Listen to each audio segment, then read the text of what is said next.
Your Excellencies, ladies and gentlemen, female genital mutilation is one cultural practice that has continued to undermine the realization of the potential of our womenfolk. Indeed, it undermines the participation of girls in education, and in addition, it has harmful health consequences. In recognition of this fact, I did make a personal commitment to lead the war to end female genital mutilation. I'm pleased to inform this gathering on the progress that we have made to curb this harmful practice, and I want to applaud cultural as well as religious leaders, especially from the Borana, Samburu, and Pokot communities, who have made bold public declarations to eliminate FGM and child marriages. And I note in particular the Kesima Declaration in Samburu, which I personally witnessed. Gender-based violence violates women's basic human rights. It undermines women's productivity and it diminishes their self-worth. Gender-based violence also has serious and disruptive spillover effects on our children. As a country, we are proud to co-lead the Global Action Coalition on advancing gender equality and ending all forms of gender-based violence. And indeed, last June, during the Paris Generation Equality Forum, we announced a set of bold commitments to address systemic barriers that allow gender-based violence to thrive in Kenya. And to date, we have recognized some progress towards the fight against gender-based violence.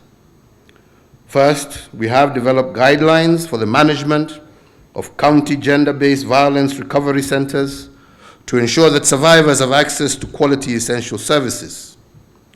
Second, in October of last year, we launched the integrated policy response to gender-based violence for the National Police Service, and the policy would steer the National Police Service in the establishment, management, and operations of one-stop centers to provide survivors with comprehensive legal, psychosocial, as well as health support. And third, an anti-FGM prosecution unit that has been set up in the Office of the Director of Public Prosecutions. So, ladies and gentlemen, while the government will continue to strengthen the laws and regulations to address gender-based violence, it is incumbent upon all of us as individuals and society to protect our women and girls. These are our daughters, our sisters, and our loved ones.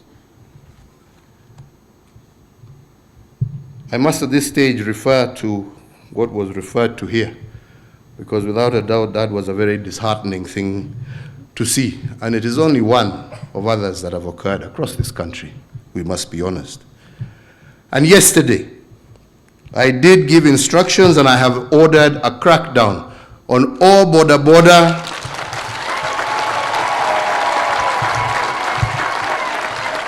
operators starting here in Nairobi and moving across the country.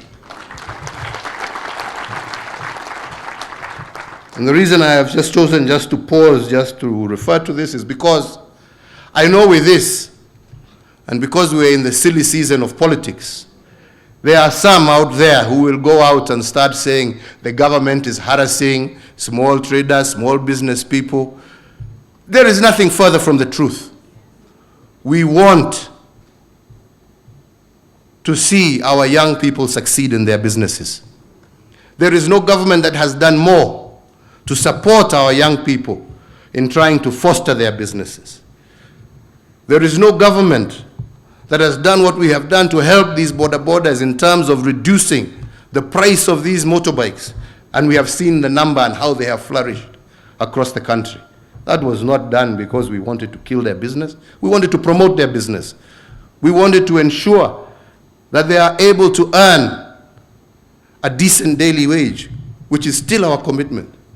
We applaud the many wonderful young men, and in some cases women, who ride these motorbikes and do great service to this country, delivering people who ordinarily would have had to walk long distances, that last mile, where a bus or a matatu will not go, and helping passengers with their luggage to get to their doorsteps. We know the great work that they are doing in terms of helping us achieve a truly digital economy through delivery of goods across our country using bodabodas, actually really boosting our digital economy.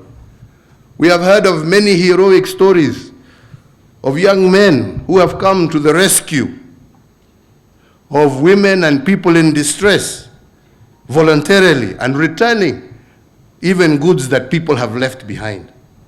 This we cherish, we love, and we want to support, and we shall continue to support.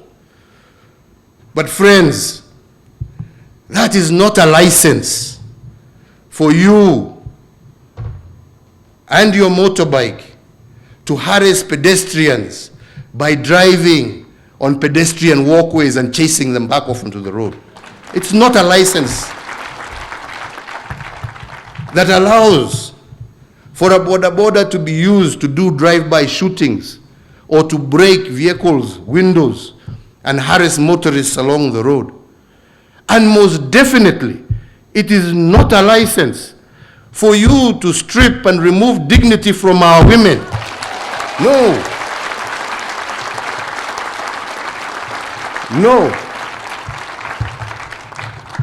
We want to work together with you. We want to help your business prosper. But you must also do your bit, kwa sababu wateja wenu ni hawa wakina mama.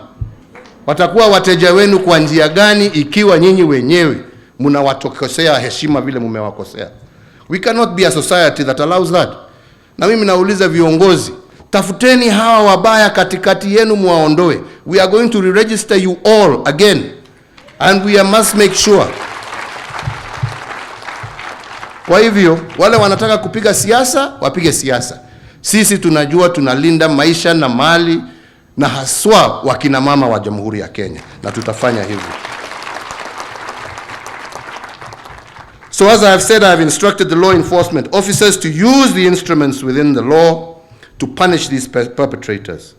And there should never be a repeat of what we saw, for this is a blight on the entire Kenyan society.